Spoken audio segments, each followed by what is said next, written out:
Friends, welcome back to my channel. यहाँ मैं आज आपको बता रही हूँ कि कैसे आप यूज़ करेंगे has to, have to, had to और विल और शैल हैव टू का यूज़ जब हम करते हैं उसके बाद जो है डायरेक्ट फर्स्ट फॉर्म यूज़ होती है, यानी कि हमें उस काम को करना पड़ता है।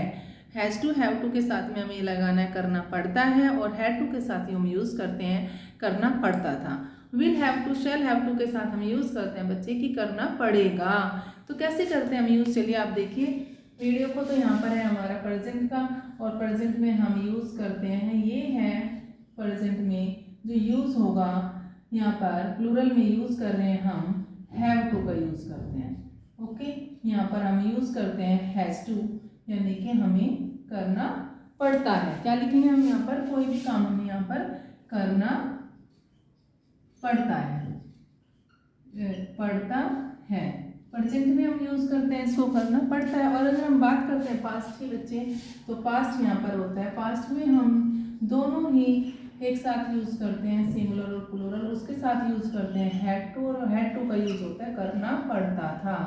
क्या यूज़ करते हैं, करना, किसी भी काम को हमें फोर्सली करना पड़ता था। हम करते हैं लेकिन उतना अच्छे से नहीं करना पड़ता था।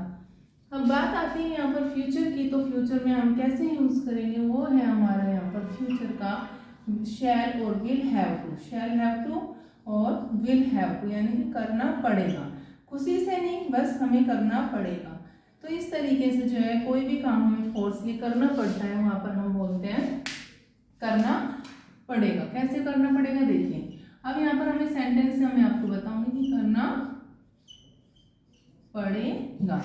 अब मैं यहाँ पर आपको सेंटेंस बताती हूँ कि कैसे आपको उसको अपने डेली रूटीन लाइफ में कैसे आप इस सेंटेंस को यूज़ करेंगे। देखिए बच्चे, यहाँ पर अगर हम एग्जाम्पल की बात करते हैं, यहाँ पर हम बना रहे हैं एग्जाम्पल, जैसे कि he has to learn this chapter, उसे यह चैप्टर लर्न करना पड़ेगा, this chapter.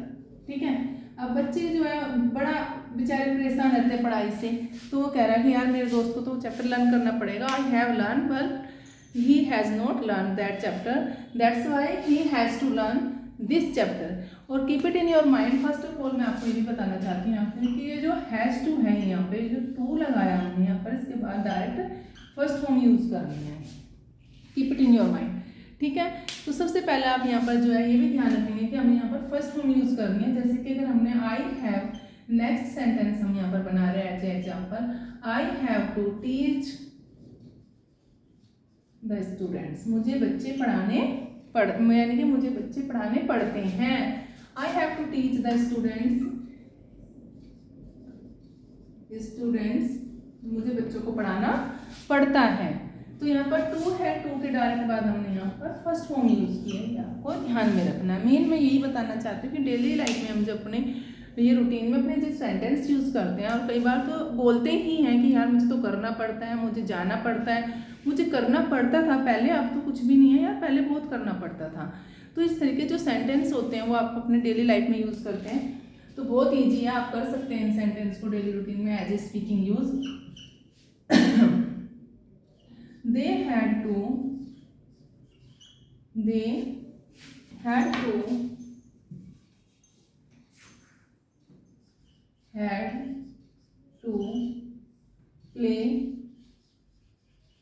in the morning, उन्हें सुबह के समय खेलना पड़ता था।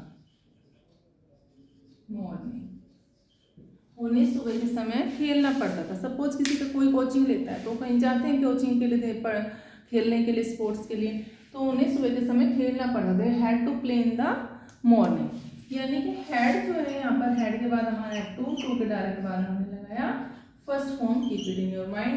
ये टू जो होता है इन्फिनेटिव होता है, इन्फिनेटिव के डायरेक्ट बाद जो हम यहाँ पर फर्स्ट फॉर्म यूज करते हैं। ठीक है, नेक्स्ट है बच्चे shall have to, will have to. यहाँ पर जो हमारा एग्जाम्पल है, I shall have to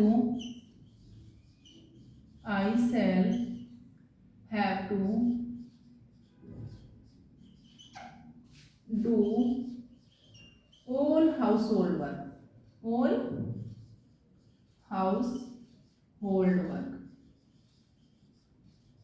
मुझे सारा काम करना पड़ेगा। कैसे सेंटेंस बना रहे हैं, कि मुझे घर का सारा काम करना पड़ेगा। I shall have to do all household work.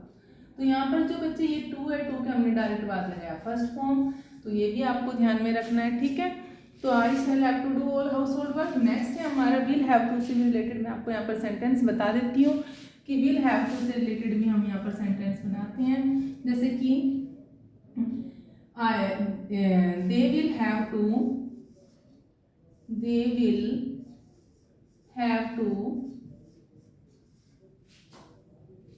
they will have to sing a song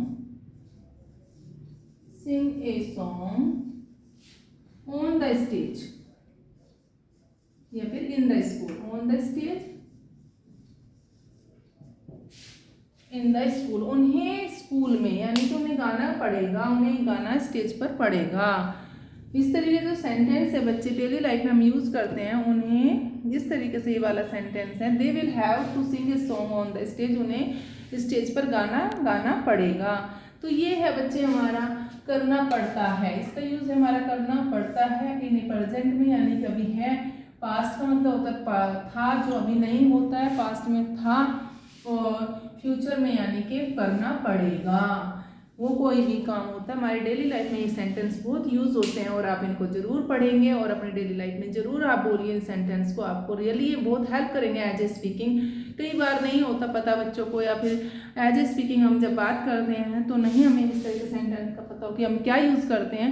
तो ये बहुत ही ईजी और इंटरेस्टिंग है, तो आप इसको अपने डेली लाइफ में ज़रूर रखिए। और वीडियो को देखने के बाद लाइक शेयर सब्सक्राइब जरूर करना, और अगर कोई भी आपको वीडियो से रिलेटेड कोई भी डाउट्स है तो कमेंट बॉक्स में लिख कर भेज देना।